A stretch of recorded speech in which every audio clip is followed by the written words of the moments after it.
So one of the biggest pushes of the 21st century is that of clean renewable energy. I think that a lot of people have been seeing the damage that is done with those of coal, oil, and natural gas energy sources, and I think that we're trying to branch out as much as we can to get away from CO2 emissions, which I think is amazing. But I think when people think of the three main things that the three main power sources that they need to use for clean energy, they think of solar, wind, and hydroelectricity. And I think that this is a really good school of thought. It's a good way to think about it. But the biggest issue with these is that they are not dependable and they're not as efficient as other methods. So when people think renewable energy and clean energy, they think those three, like I said. But what people don't understand that there are actually other options.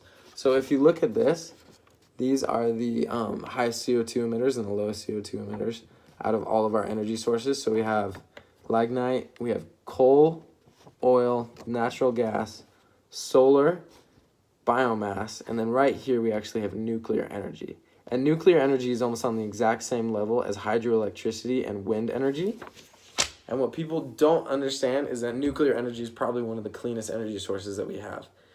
And so when you look at nuclear energy, you can see how efficient it is. When you look at solar farms and wind farms, you can tell that they're not as dependable as nuclear energy. They actually only produce energy about 40 to 60% of the time, depending on what statistic you look at.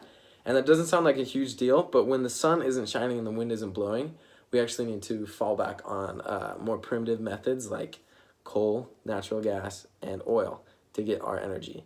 And so when you're supporting these these solar farms and these wind fields, you're actually supporting, like vicariously, you're supporting the burning of natural gas and coal.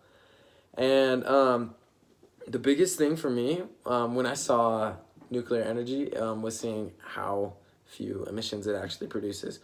So when you look at nuclear energy, the biggest thing about it is that it produces so much energy out of such a small source of material.